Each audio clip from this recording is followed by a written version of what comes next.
Hello and welcome to Grade 6 History Social Studies Understanding Us.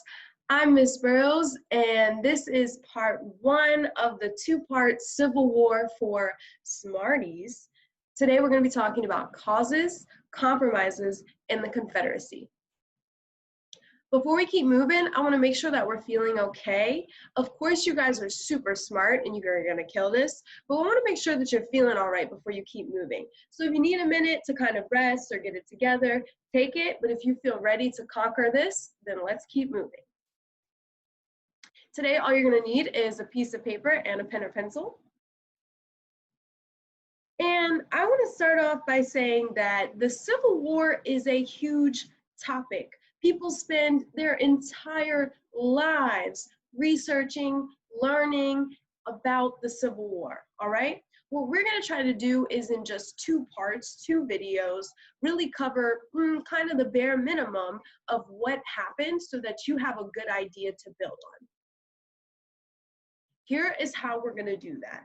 First, we're going to go through our goals. Then we're going to go through our words of the day. Then we're going to do part 1, causes, compromises, and Confederacy. And finally, we'll end with our mission. All right, our goals for today are to 1, identify and explain the causes for the Civil War, and 2, to recognize and describe cause and effect, specifically for the compromises made prior to the Civil War. Here are our words of the day. First one is Civil War. Well, yeah, Ms. Burrows, you're calling this the Civil War for Smarties. I know, you probably know the word Civil War, but I want to make sure that you know specifically that a civil war in general describes a war between citizens that live in the same country. So the American Civil War, the one we're starting to learn about today, is specifically the one in the United States from 1861 to 1865 between the northern states and the southern states. Our next word is popular sovereignty. This is the idea that the government's authority comes from the people. Our last word for today is secede. Secede means to withdraw from something. Specifically today, when we talk about secede, we're referring to when the southern states withdrew or left the Union to become an independent group or nation called the Confederacy. All right, here we go. Part 1, causes, compromises, and Confederacy. Here is the T. Okay, we have those 3 parts. We're going to start with causes. What I want you to do is on your sheet of paper, write Civil War for Smarties Part 1 at the top. Give yourself those 3 sections, causes, compromises, and Confederacy. Make sure you give yourself a good amount of space between each. For the causes, what we're going to do first is number 1 through 4, and I would say write at least 1 space in between each number. Once you have your sheet ready, you can keep moving. If you need to pause a second and get everything together, that's totally fine. Okay, so when we go through these causes, you'll see that they're all numbered. What I want you to do is write that exact phrase right next to the number. So number 1 is slavery. I'm going to keep moving. You know what to do. First cause of the Civil War is slavery. Slavery was the legal institution of enslavement of African Americans from really the beginning of America's history. Most of the South supported its continuation, the fact that it would continue to be legal in the United States. And we might ask ourselves why. Well, first, there was extreme racism, and second, their economy depended on it with crops like cotton and tobacco. The North, however, did not support the continuation of slavery. Specifically, when new states would come in, they didn't think that those states should be slave states. However, people in the North still bought cotton and tobacco, and therefore they did benefit from the slaves' economy. Number 2 are cultural issues. The North and the South were very different at this time. And I mean, even today, we can see some really cultural differences between North and South, like sweet tea, for example. First, the North was considered an urban society, and the South was considered an agricultural society. These are really kind of broad terms, but urban means that you're kind of in a populated area, you're close together. The city of Richmond would be an urban society.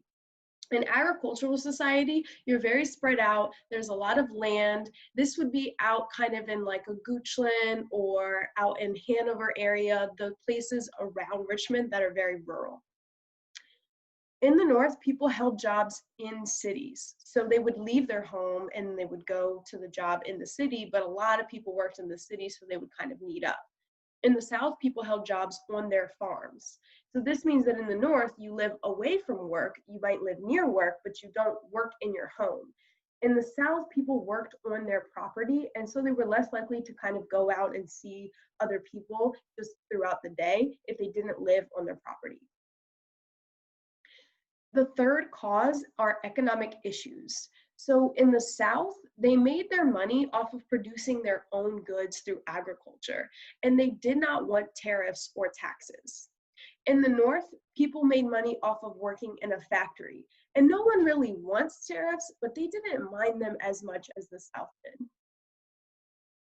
And finally, number 4 cause were constitutional issues. And this is going to be a really, really big deal when you see the compromises. This takes us all the way back to when we were learning about federalism. This is that debate between states' rights and the central government's rights, states versus federal. And if you remember, the 10th Amendment said that the powers not delegated to the United States by the Constitution are therefore reserved for the states. But as the country began to grow and new states began joining from the Louisiana Purchase, it made it really unclear a lot of things that aren't in the Constitution. Are they reserved for the states or are they not? Especially when, as you can see, the states just don't agree on a lot of stuff. And so it's really important to know who is in charge, because otherwise things are going to start looking really different, and they did. Now, you should have your 4 causes already written. Number 1, slavery. Number 2, cultural issues. Number 3, economic issues. And number 4, constitutional issues. I want to make it really clear that these are like very long-term underlying causes. These things all combined are what going to kind of lead to the tension during these compromises and eventually to the South seceding and the war starting. But I want you to know that these lasted for a very long time. And if we don't take all of this into consideration at once, the causes, the compromises, and the Confederacy, then it would be hard to explain why a war would start. So I put this all on this sheet for you and all in this video for you so you can see how it all goes together. We're now going to go through the compromises. I did not give myself enough space on here, but I tried to show you how you should do it. What I suggest you do is write your Missouri Compromise, Compromise of 1850, and Kansas and Nebraska Act with maybe 2 or 3 spaces in between so that you actually have enough time and space to write everything. Once you have everything written down, you can get right back to it. I'm going to keep moving. Okay, compromises.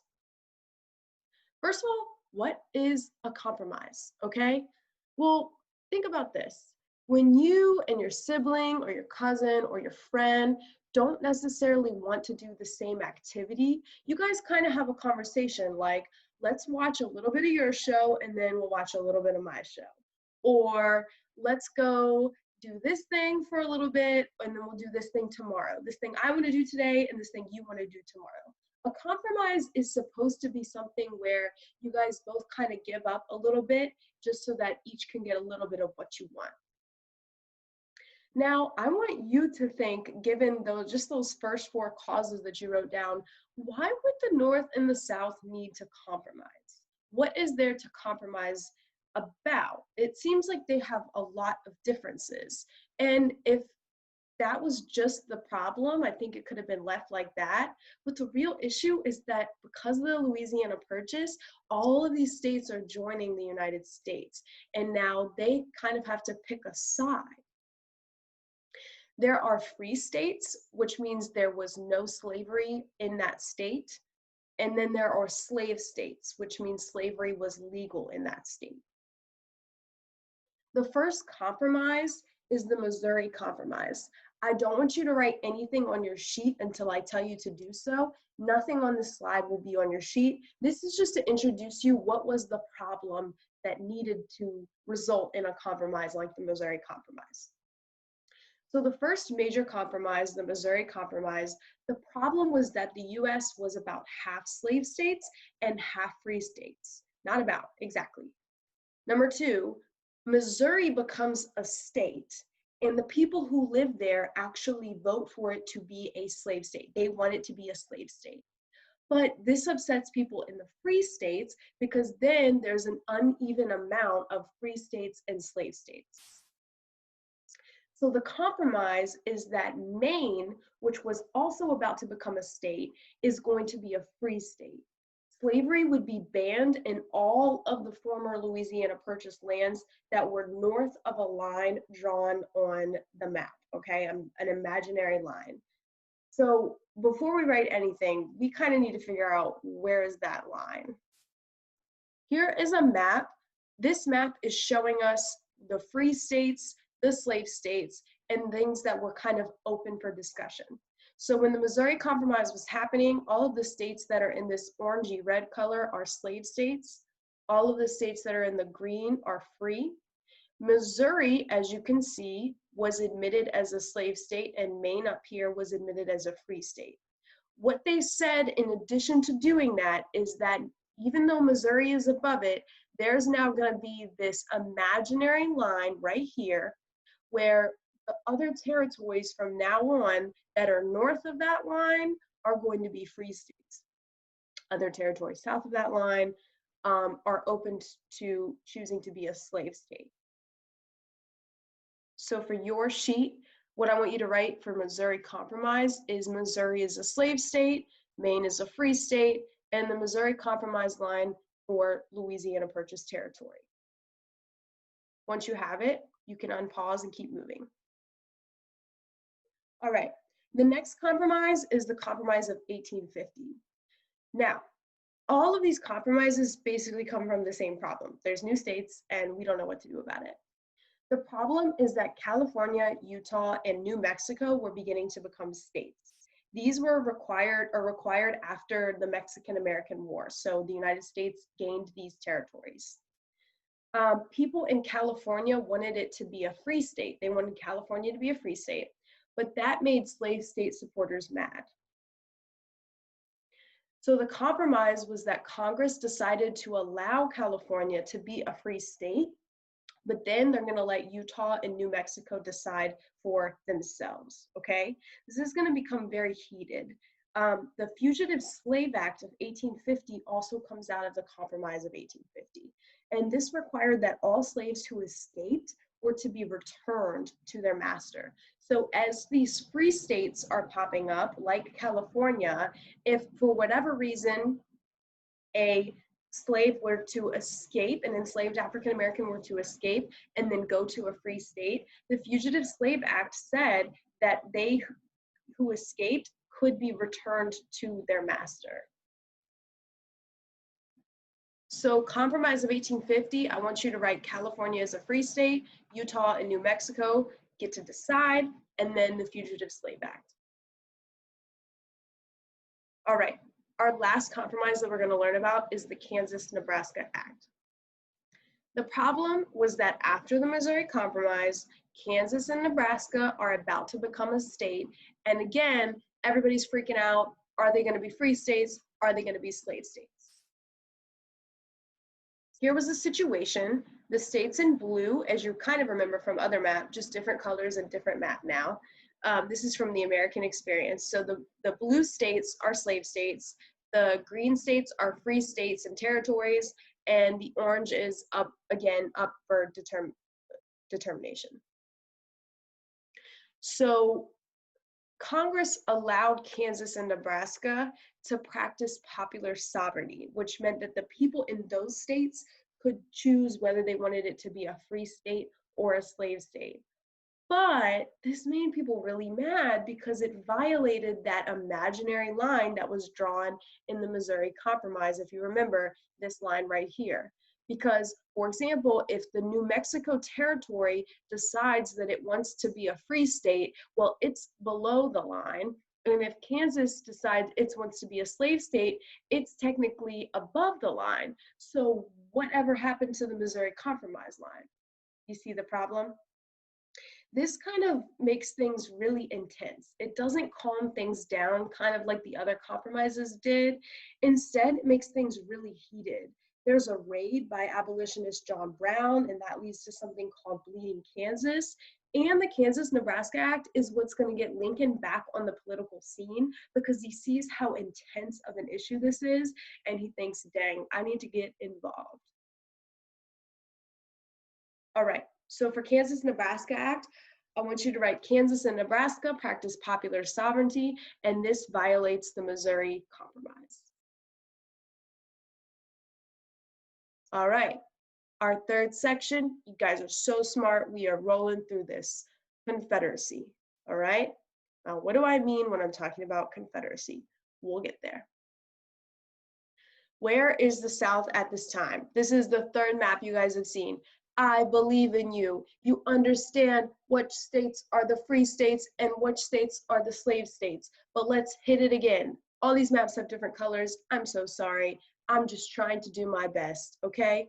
I'm trying. You guys are so smart. I'm not on your level yet, but I'm trying, okay? So the states that are in red are slave states and what we would consider the South. The states that are in dark green are free states and what we would consider the North. And then all of these states over here are territories that may have not been decided yet. And so this is kind of what the South looks like at this time. For your last section, I want you to write, why did the South secede? Remember our vocab word, secede. And then write 1, 2, 3, 4. Okay.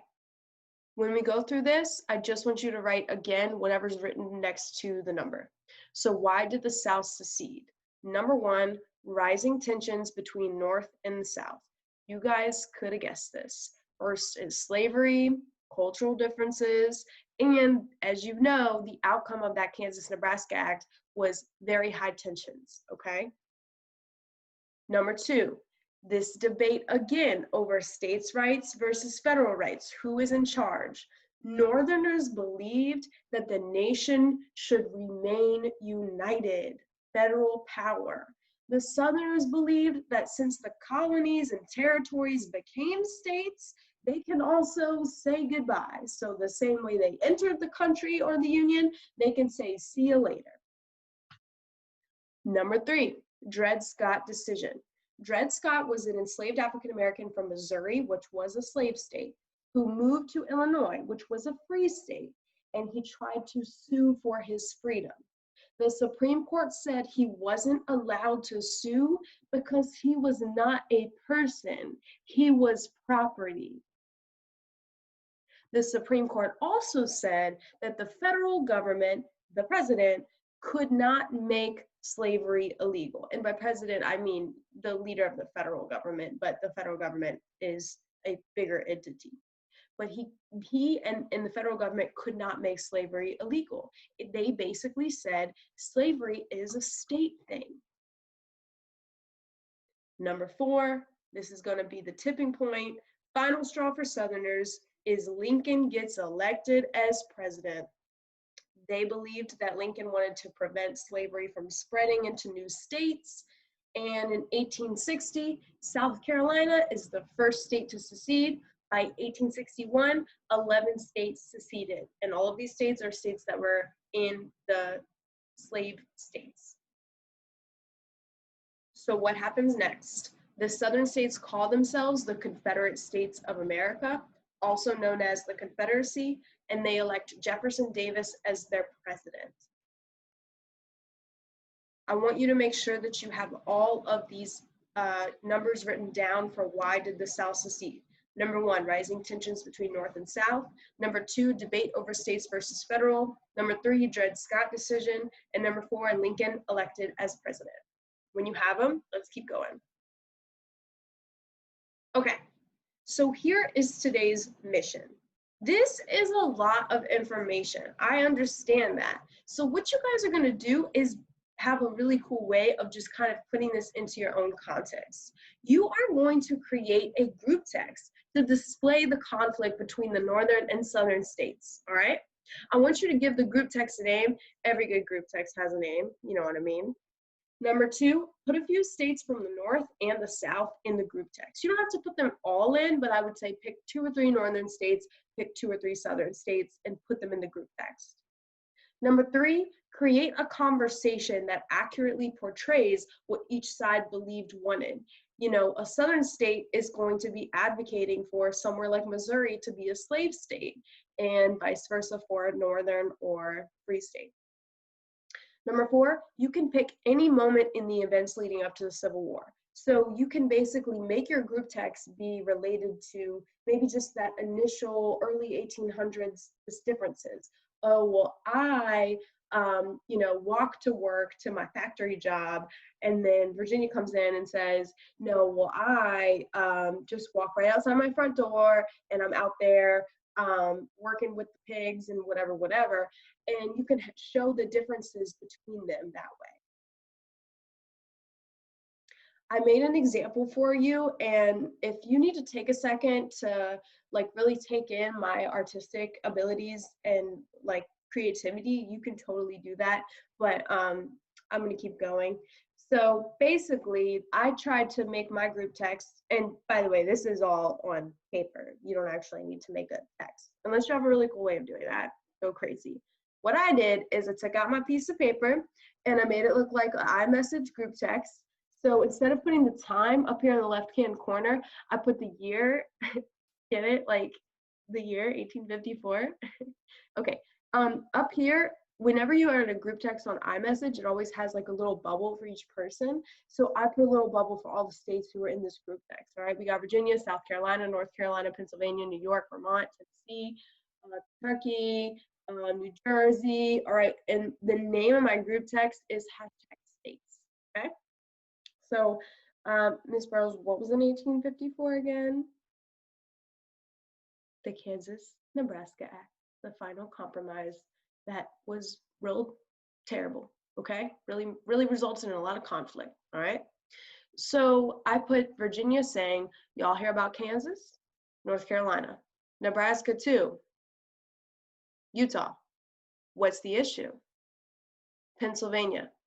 They're north of the Missouri Compromise line, so there shouldn't be an issue. So what did I do this for, okay? Well, I only have 4 texts, right? I'm just showing you the beginning of this conversation. What I'm doing is I'm making Virginia sound kind of mad, like y'all hear about Kansas, right? They're a southern state. They're not wanting Kansas to become a free state. They would probably want it to be a slave state. Nebraska too, North Carolina, also a southern state. Utah, which was a product of the earlier compromise as being allowed to kind of decide what goes on, right? They're like, new state coming in and being able to decide what's the issue, right? And then we got Pennsylvania, our northern free state, coming in and saying they're north of the Missouri Compromise line. Kansas and Nebraska are north of the Missouri Compromise line, that thing we showed each other on the map. So there shouldn't be an issue, right? But remember, they ignore the Missouri Compromise, and there is definitely an issue, all right? So what I want your group text to show is that T, right? That issue between these states. All right, once you've got that done, get, fresh with your notes, read everything over, and I will see you again for part 2, Civil War for Smarties. You got this, all right? Thank you.